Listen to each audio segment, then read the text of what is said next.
வணக்கம் உலக தமிழ் நேயர்களே. இன்னைக்கு நாம பார்க்க போற அரசியல் பிரமுகர் விஜய டி ராஜேந்தர். ராஜேந்தருக்கு அவர் யாரு, எங்கேருந்து வந்தாரு, இந்த மாதிரி அறிமுகமே தேவையில்லை. அவர்கிட்ட பேச போலாமா?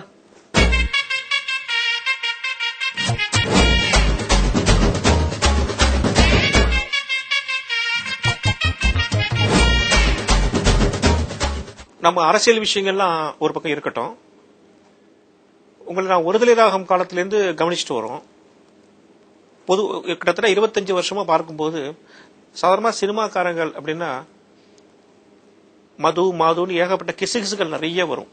உங்களை பொறுத்தவரை இதுவரை எந்த விஷயத்திலும் நீங்க சிக்காம இருக்கீங்க, அது எப்படி உங்களால சாத்தியமாகுது? நான் ஒரே ஒரு வரி தான் சொல்லுவேன் சார். நான் மயிலாடுதுறையில் பிறந்தேன். என்னுடைய தாய் தந்தையர், என்னுடைய தந்தையார் மறைந்துவிட்ட தேசமுடையார், என்னுடைய தாயார் பேபி என்ற ராஜலட்சுமி அம்மாள். இவர்களுக்கு பையனா பிறந்து ஒரு நடுத்தர குடும்பத்தில் பிறந்து கஷ்டப்பட்டு வாழ்க்கையில் அல்லல் பட்டு இன்னல் பட்டு துன்பப்பட்டு துயரப்பட்டு அத்தனை கஷ்டத்தையும் பட்டு வளர்ந்துருக்கேன். ஆனால் நான் ஒன்று நான் தேசிய உயர்நிலைப் பள்ளியில் மயிலாடுதுறையில் படித்தேன். அந்த பள்ளிக்கூடத்துடைய குறிக்கோள் என்னன்னு கேட்டால் மாட்டோ போட்டிருப்பாங்க, ஒழுக்கமே உயிர். அந்த பள்ளிக்கூடத்தில் படித்து நான் வந்தேன். நான் படித்திட்ட படிப்பால் கொண்ட கொள்கை பிடிப்பால் என்னுடைய தாய் கொடுத்தது தாய்ப்பால், ஆனால் நான் குடித்தது தமிழ்பால் என்று சொல்லக்கூடிய அளவுக்கு அந்த அளவுக்கு தமிழ்பால் குடித்து தமிழ் மீது பற்று கொண்டு இந்த அளவுக்கு வாழ்க்கையில் வளர்ந்து இந்த ஒரு இடத்தை பிடிச்சிருக்கேன்னா அந்த ஒழுக்கமே உயிர். நான் இன்னைக்கு கூட சொல்லுவேன், இன்றைக்கும் என் மகன் சிலம்பரசன் மன்மதனாக வல்லவனாக கதாநாயகனாக வலம் வந்து கொண்டிருக்கக்கூடிய இந்த காலகட்டத்தில் நான் வீராசாமியாக நடிக்க முடியும் என்று நடிக்கிறேன் என்று சொன்னால் என்னன்னு கேட்டால் என்கிட்ட இருக்கக்கூடிய இன்னும் என்கிட்ட அந்த ஃபயர் போல குறையில. அதுக்கு நான் சொல்லுவேன், நான் என்னை கொடுத்தா பீட்டு கொடுத்தா நேற்று கூட ஒரு கச்சேரிக்கு போனேன், மக்கள்கிட்ட வாசிச்சு காமிச்சேன்.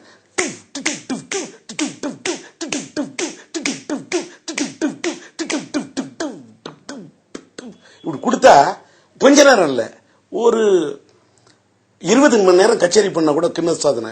அந்த பீட்டு குறையாது. இந்த தாளம் போட்டா அப்படியே நிக்காது, அப்படி போகும், அப்படி அப்படி அப்படி அப்படி எந்த தாளத்தில் வேணாலும் போகும். அந்த ரத்த நாளம் அது உள்ள இருக்கிறது தாளம். அந்த அளவுக்கு artist is born is not mat. கலைஞன் என்பவன் பிறக்கிறான், அவன் உருவாக்கப்படுவதில்லை.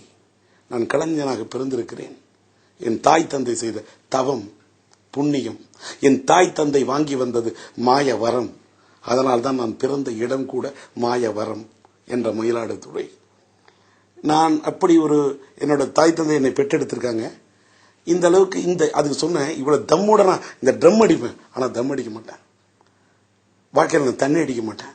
அதனாலதான் இன்னைக்கு பாருங்க, என்னால ஏஞ்சி இந்த படத்துல வீராசாமியில டான்ஸ் ஆடுறேன்னா அடுத்த படம் கருப்பனின் டான்ஸ் ஆடினா 110 மூவ்மெண்ட் பண்ணலாம், தலைகீழ பண்ணுவேன், காலைல ஏஞ்சி பண்ணுவேன், யோகா பண்ணுமா பண்றேன், பாடி இன்னைக்கு மெயின்டைன் பண்ணி நிக்கணுங்கிறதுக்கு இது பண்றேன். எத்தனை பேருக்கு முடி உதிருது, முடி மெயின்டைன் பண்றேன், நோட்டோப்பா ஒரிஜினல் ஹேர் மெயின்டைன் பண்றேன். இதெல்லாம் காரணம் தனி மனித ஒழுக்கம். இந்த தனி மனித ஒழுக்கத்தோடு இருக்கணும்னு என்னோட அறையெல்லாம் சுற்றி பார்த்தா கூட நான் மதங்களுக்கு அப்பாற்பட்டவன். ஏன்னு கேட்டா இன்னைக்கு கூட எனக்கு முதல் படத்தில் என்ன EM இப்ராஹிம் என்பவர் அறிமுகப்படும் நன்றி மறவாத குணம். அவர் என்ன ஒருதலை ராகம் படத்தில் அறிமுகப்படுத்தின காரணத்துக்காக இன்றைய வரைக்கும் நான் சாப்பிடும்போது கூட பிஸ்மில்லா என்று சொல்லிவிட்டு சாப்பிடுகிறேன். நான் இன்றைக்கு இருக்கிறேன் நல்லா, அதற்கு காரணம் இன்ஷா அல்லாஹ் என்று சொல்லக்கூடியவனாக வாழ்கிறேன் என்று சொன்னால் நான் மதத்துக்கெல்லாம் பட்டேன். ஆனால் ஆண்டவர் என்னுடைய இறை பக்தி. விநாயகருக்கு இருப்பது தும்பிக்கை, விஜய டி ராஜேந்தருக்கு இருப்பது தன்னம்பிக்கை என்று சொன்னால் மிகையாகாது. அந்த அளவுக்கு தன்னம்பிக்கையோட இருக்கிறேன்னு சொன்னால் தனி மனித ஒழுக்கத்தோடு வாழறேன். ராம பக்தன், ஆஞ்சநேய பக்தன், அசாத்திய சாதக சுவாமி அசாத்தியம் தம்கி மத ராம தூத கிருபா சுந்த மத்கரியம் சாதி பிரபுன்னு ஆரம்பிச்சு ஒரு 108 மந்திரத்தையும் அப்படியே சான்ஸ்கிரிட்ல சொல்லி பூஜை பண்ணக்கூடிய அளவுக்கு தமிழும் கற்றவன். அந்த மந்திரத்தை சொல்லி பூஜை பண்ணக்கூடிய அளவுக்கு அந்த இறை நம்பிக்கை, அந்த கடவுள் நம்பிக்கை அதெல்லாம் இருக்கக்குள்ள எனக்கு என்னன்னா அந்த ராமன் உடைய பக்தனாக இருக்கின்ற காரணத்தால் எந்த நேரத்திலும் வாழ்க்கையில் எனக்கு இல்லை பயம். காரணம் நான் சொல்லுவது ஸ்ரீராம ஜெயம். என் பேச்சிலே இருக்கலாம் நயம், வார்த்தைக்கு வார்த்தை நான் உச்சரிப்பது ஸ்ரீராம ஜெயம். அந்த அளவுக்கு ஒரு தனி மனித ஒழுக்கத்தோட வாழணும் அப்படின்னு இன்னை வரைக்கும் வாழ்ந்துட்டேன். அதனால அதே மாதிரி அரசியலில் கூட இருந்திருக்கேன். 234 தொகுதி எம்எல்ஏல ராஜேந்திர வித்தியாசமான எம்எல்ஏ, கரைபடியாத கருத்துக்கு சொந்தக்காரர். மற்ற எம்எல்ஏக்கள் கூட இவர் ஒரு முன்மாதிரியா இருக்கிறார். மற்ற எம்எல்ஏக்கள்லாம் இவரை பார்த்து நடந்து கொள்ள வேண்டும் என்று தமிழின தலைவர் டாக்டர் கலைஞர் அவர்களே எனக்கு ஒரு சர்டிபிகேட் கொடுக்கக்கூடிய அளவுக்கு ஒரு பேரை வாங்கியிருக்கேன்னா என்னுடைய தனி மனித ஒழுக்கம். அரசியலும் அந்த தனி மனித ஒழுக்கத்தோடு வாழ்ந்திருக்கிறேன், திரையுலகத்திலும் தனி மனித ஒழுக்கத்தோடு வாழ்ந்திருக்கிறேன். அடுத்தவங்க எப்படி இருக்காங்க பத்தி எனக்கு கவலை கிடையாது. நான் இப்படித்தான் இருக்க வேண்டும் என்பதை தீர்மானித்துக் கொண்டு விட்டேன். அந்த தீர்மானத்தை மீறி நான் நடக்கிறதில்லை. அதனால தான் என்னால் இன்று வரைக்கும் எது நடந்தாலும் எது வரையும் நிஷ்கான கர்ம யோகான்னு சொல்லுவான் பகவத்கீதையில். Two your duty, don't think about the result.